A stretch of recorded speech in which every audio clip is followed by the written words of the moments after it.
Truth Files Episode 19, The Irish Magalang Story. Ang misteryo sa likod ng trahedya sa Molino. Hello everyone! Welcome back sa ating channel. Or kung ngayon ka palang napadaan dito, welcome din sa'yo. This is Truth Files, kung saan hindi lang natin kinikwento ang mga krimen, kundi sinusubukan din nating intindihin kung paano at bakit sila nangyayari. Dito sa Truth Files, we don't just tell stories. We try to feel and understand ang mga tao sa likod ng balita. Because behind every headline, there's a family, a life, and truth that deserves to be brought to light. If you are into real stories narrated in Tagalog in a way that feels personal and genuine, you can subscribe and stay with me. October 31, 2012, isang kaso ang yumanig sa buong Pilipinas nang matagpuan ang isang 20-year-old cum laude graduate mula sa University of Santo Tomas na wala ng buhay sa isang liblib na bahagi ng Bacoor, Cavite.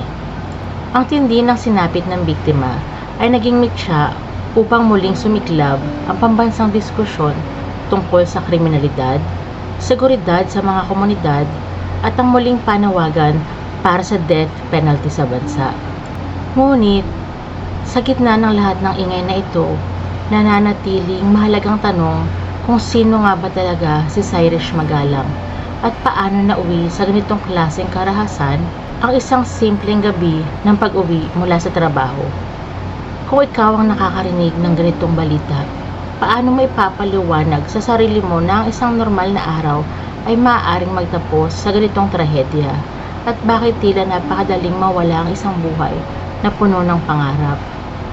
Noong gabi ng October 30, 2012, payapa ang kapaligiran ng Bacoor, Cavite habang naghahanda ang marami para sa paggunita ng undas. Unti-unti nang nagiging tahimik ang mga kalsada sa Molino 3. Sa loob ng isang ordinaryong subdivision, isang dalaga ang masayang pauwi mula sa kanyang trabaho. Araw iyon ng kanyang sweldo. Bilang pasalubong sa kanyang pamilya, may dala siyang puto bumbong, isang simpleng bagay na nagpapakita ng kanyang pagmamahal at maalagang katangian sa loob ng kanilang tahanan. Bandang alas 10 ng gabi, sumakay siya ng tricycle sa terminal. Walang sino man ang mag-aakala na iyon na pala ang huling pagkakataon na makikita siyang buhay ng kanyang mga mahal sa buhay. Sa mga ganitong sandali, napapakita kung gaano kabilis magbago ang takbo ng buhay ng isang tao at kung paano ang isang ordinaryong biyahe pauwi ay maaaring magpahamak sa isang tao sa isang iglap lamang. Kung ikaw ang nasa biyahe pauwi ng gabing iyon, mapapansin mo kaya na may mali bago pa maging huli ang lahat? Si Irish Magalang ay isang huwarang anak at mag-aaral. Nakapagtapos siya bilang cum laude sa kursong Bachelor of Science in Tourism Management sa University of Santo Tomas. Kilala siya bilang isang tahimik, disiplinado at masipag na estudyante. May mataas siyang pangarap sa buhay, ang maging isang flight attendant at makapagtrabaho sa ibang bansa upang mabigyan ng mas magandang kinabukasan ang kanyang pamilya. Dahil sa kanyang husay, agad siyang nakakuha ng trabaho matapos ang kanyang graduation bilang isang guest service assistant sa SMX Convention Center sa Pasay City. Sinusunod niya ang isang simpleng routine araw-araw, magtatrabaho ng mabuti at uuwi agad sa kanyang pamilya sa Cavite. Sa mata ng kanyang mga kaibigan at katrabaho, siya ay isang taong puno ng potensyal at determinasyon. Kaya naman, ang kanyang biglaang pagkawala ay nag-iwan ng isang malaking puwang sa lahat ng nakakakilala sa kanya. Bakit nga kaya kadalasan ang mga taong puno ng pangarap ang siyang nagiging biktima ng walang saysay na karahasan? Si Irish ang bunsong anak sa 4 na magkakapatid ni Juancho at Milagros Magalang, kasama ang kanyang mga kapatid na sina Sherilyn, Catherine at Jomil. Sila ay namumuhay ng masaya at simple sa Bacoor. Noong gabi ng October 30, alam ng pamilya na may bitbit siyang kaunting pasalubong para sa kanila. Inaasahan siyang makakarating sa bahay bandang alas 11 ng gabi. Ngunit lumipas ang ilang oras, sumapit ang madaling araw, ngunit hindi pa rin dumating si Cyrus. Nagsimula na mag-alala ang kanyang mga magulang at mga kapatid. Paulit-ulit nilang tinawagan at pinadalhan ng mga messages si Cyrus, ngunit walang sagot mula sa kanyang telepono. Kinabukasan, sa pagitan ng takot at pag-asa, nagpasya ang pamilya na humingi na ng tulong sa mga otoridad upang hanapin ang dalaga. Ngunit ang kasunod na balita ay isang bagay na kailanman ay hindi matatanggap at malilimutan ng isang pamilya. Kinaumagahan ng October 31, 2012, sa isang bakanteng lote na may abandonadong kubo sa Barangay Molino 3, isang magsasaka ang nakatuklas ng malagim na pangyayari. Isang katawan ng babae ang nakita sa lugar. Agad itong ipinaalam sa Bacoor Police at sa pagdating ng mga investigador, nakumpirma na ang biktima ay walang iba kundi si Cyrus Magalang. Base sa ulat ng mga otoridad at medico-legal findings, dumanas ng matinding physical trauma at karahasan ang biktima bago ito tuluyang bawian ng buhay. Nagtamo siya ng kabuuang 49 na sugat mula sa matatalas na bagay sa iba't ibang bahagi ng kanyang katawan at nakatali ang kanyang mga kamay gamit ang isang plastic straw. Ayon sa investigasyon, may mga indikasyon na hindi agad namatay ang biktima, ngunit iniwan siyang buhay sa pinangyarihan ng krimen. Sinuri din ng mga eksperto ang anggulo ng attempted sexual assault dahil sa kondisyon ng biktima ng matagpuan, bagamat negatibo ang naging final medical findings para sa rape. Sa mismong crime scene, na-recover ng mga pulis ang ilang mahahalagang ebidensya, isang screwdriver, isang hollow block na ginamit sa pag-atake at ang plastic na naglalaman ng puto bongbong. Ang pasalubong na ito na binili ni Cyrus para sa kanyang pamilya ang naging isa sa mga pangunahing gabay ng mga pulis upang matukoy ang kanyang huling naging ruta bago mangyari ang krimen. Mabilis na naging pambansang balita ang kaso, bagamat nagsisimula pa lamang lumakas ang social media sa Pilipinas noong 2012, bumuhos ang galit at pakikiramay mula sa mga netizen sa Facebook at mga online forums. Humingi ng hustisya ang publiko para sa kaligtasan ng mga commuter, partikular na ang mga kababaihang umuuwi sa gabi galing sa trabaho. Dahil dito, naging mabilis ang pagkilos ng pamunuan ng pulisya. Personal na binantayan ni Bacoor Police Chief Superintendent Romano Cardenio at Cavite Police Director Senior Superintendent John Bulalakaw ang pag-usad ng kaso upang masigurong madarakip ang mga may sala sa lalong madaling panahon. Sa gitna ng matinding pressure mula sa publiko at media, mabilis na kumilos ang Bacoor Police at CIDG Cavite upang mabuo ang timeline ng huling mga oras ni Cyrus Magalang. Base sa investigasyon, nakauwi sana si Cyrus mula sa kanyang trabaho sa SMX Convention Center sa Pasay noong gabi ng October 30, 2012. Gaya ng kanyang nakasanayan, bumiyahe siya pauwi papuntang Molino, Bacoor. Bandang alas 10 ng gabi, huminto muna siya sa isang tindahan ng puto bongbong malapit sa terminal ng tricycle sa West Camellia, Springville Subdivision. Naalala agad siya ng tindera. Ayon dito, bumili si Cyrus ng 7 pirasong puto bongbong at bumalik pa umano upang bumili muli.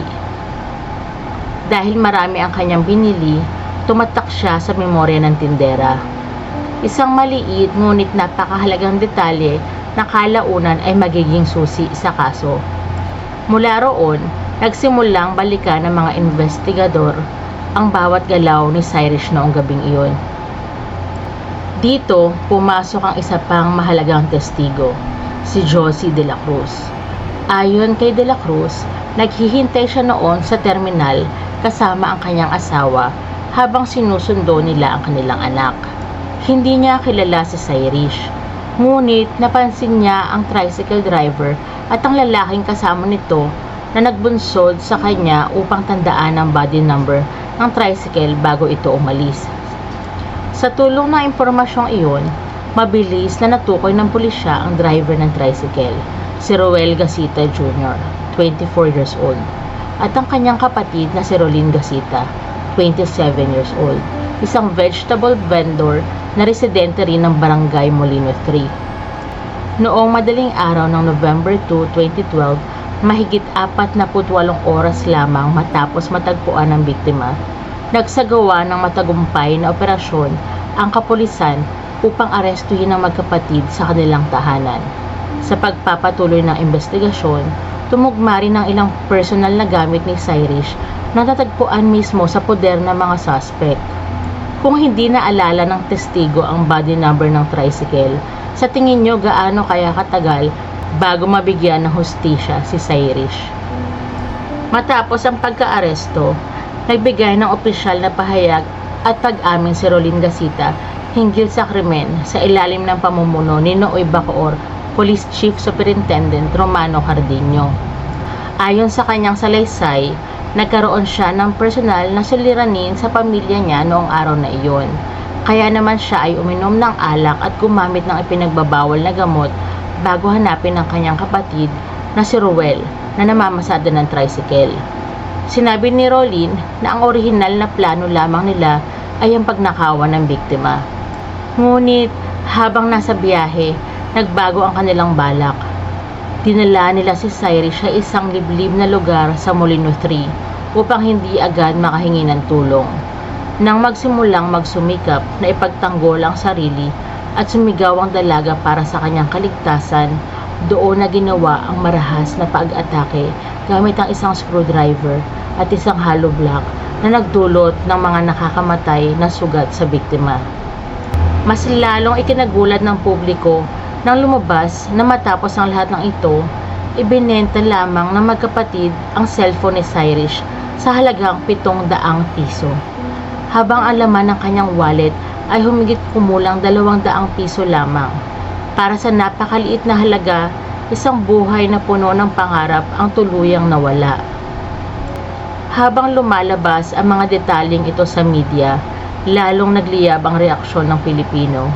Naging malaking paksa ang pangalan ni Cyrus sa Facebook at Twitter kung saan libo-libong Pilipino ang nagpahayag ng matinding emosyon.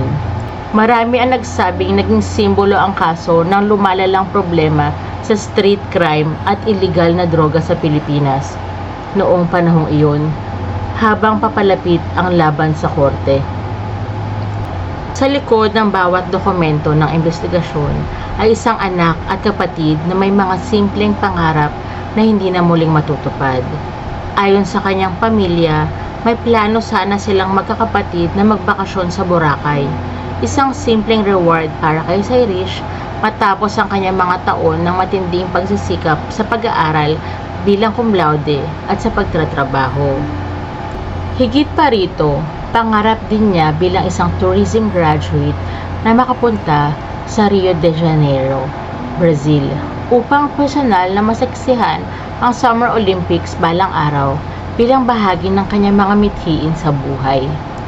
Ngunit ang mga pangarap na ito ay biglang natapos sa loob lamang ng isang gabi. Ang puto bumbong na dala niya ay natiling simbolo ng isang anak na pamilya pa rin ang unang iniisip sa kabila ng pagod. Ang matinding pagdadalamhati ay hindi lamang naramdaman ng kanyang mga mahal sa buhay, kundi ng buong komunidad. Sa University of Santo Tomas, nagtipon ang mga estudyante, propesor at kapwa Thomasians para sa isang solemn candlelight vigil. Doon ay nag-alay sila ng mga dasal upang alalahanin si Cyrus, hindi bilang isang biktima ng krimen, kundi bilang isang inspirasyon ng kasipagan at dedikasyon. Noong November 6, 2012, inihatid si Cyrus sa kanyang huling hantungan sa Golden Heaven Memorial Park sa Las Piñas City. Bago ang kanyang libing, isang emosyonal na funeral mass ang idinao sa Bacoor, Cavite. Sa tindi ng hapis dahil sa pagpanaw ng kanyang bunsong anak, ilang ulit na nawala ng malay ang kanyang inang si Milagros habang kinaliligiran ng kanyang pamilya. Ang funeral procession ay umabot sa halos 300 metro ang haba na sinamahan ng mga civic groups, mga motorista at daan-daang mamamayan na nakiisa sa panawagan para sa katarungan. Maraming mga motorista at bystanders sa kalsada ang huminto upang mag-alay ng sandaling panalangin. Matapos ang trahedya, nagpatupad ang lungsod ng Bacoor ng mas mahigpit na mga hakbang sa seguridad. Kabilang dito ang mandatory drug testing para sa mga pampublikong driver at ang paglalagay ng karagdagang CCTV cameras sa mga pangunahing daanan upang maprotektahan ang mga commuter. Bagamat pinuri ng mga anti-crime groups ang mabilis na pagkakaresolba ng kaso, para sa pamilya Magalang, walang anumang pagbabago sa sistema ang tunay na makakapawi sa sakit ng pagkawala ng isang mahal sa buhay na may napakarami pang pangarap na hindi na matutupad. Sa tingin nyo, sapat na ba ang mga pagbabago sa seguridad ngayon para masigurong walang ibang commuter ang makararanas ng ganitong trahedya? Ang kwento ni Cyrus Magalang ay hindi lamang isang pahina sa mga lumang ulat ng hustisya. Sa likod ng bawat dokumento, sa bawat hakbang ng investigasyon ay isang anak na may simpleng pangarap ang biglang naglaho. Isang dalagang nagsumikap mag-aral, naging cum laude, at nagtrabaho ng marangal para lamang sa kanyang pamilya. Ang tanging dala ni Cyrus noong gabing iyon ay pasalubong na puto bumbong. Isang simpleng patunay na kahit pagod siya mula sa trabaho, ang kapakanan at ngiti ng kanyang mga mahal sa buhay ang kanyang unang iniisip. Ang mga pangarap niyang makatapak sa Boracay kasama ang mga kapatid o ang makarating sa Rio de Janeiro ay nananatili na lamang mga alaala ng mga taong nagmamahal sa kanya. Gabi-gabi, libo-libong mga Pilipino, mga anak, kapatid at magulang ang bumabiyahe pa uwi tulad ni Cyrus. Sumasakay sa mga pampublikong sasakyan, naglalakad sa mga madidilim na kalsada, umaasang makakauwi ng ligtas sa naghihintay na pamilya. Ang trahedyang sinapit ni Cyrus ay isang matinding paalaala na ang bawat pangarap ng ating mga kabataan ay nararapat na protektahan sa ating mga lansangan. Bagamat ang mga otoridad ay mabilis na kumilos at ang mga batas ay nagpatpad ng kaukulang parusa sa mga may sala, alam nating walang anumang hatol ang makakapawi sa permanenteng sakit at pangungulila sa puso ng pamilya Magalang. Ngunit sa pamamagitan ng pag-alaala sa kanya, pinapanatili nating buhay ang kanyang kwento. Hindi bilang simbolo ng takot, kundi bilang paalala na patuloy tayong manindigan para sa mas ligtas at maayos na lipunan. Sapat na ba talaga ang mga pagbabago sa seguridad sa ating mga komunidad upang hindi na ito muling mangyari sa iba pang commuters? Ibahagi ang inyong mga saloobin at mensahe ng pakikiramay sa comment section sa ibaba. Gawin natin ito na may buong paggalang sa pamilyang naiwan ni Cyrus. Kung nais niyong patuloy na suportahan ang aming layunin na maglahad ng katotohanan, mangyaring i-like ang video na ito at mag-subscribe sa Truth Files at i-on ang notification bell. Sundan din ninyo kami sa aming opisyal na Facebook page na nasa pinned comment. Maraming salamat sa inyong pagsubaybay. Hanggang sa muling paghahanap ng katotohanan dito sa Truth Files. If you made it until the end, thank you for staying. Kung may gusto kang kaso na i-cover natin next time, you can leave it in the comment section. And if this story stayed with you, even quietly, stay with me. Marami pa tayong kwento at katotohanang bubuksan at tatalakayin. Ingat ka palagi. God bless.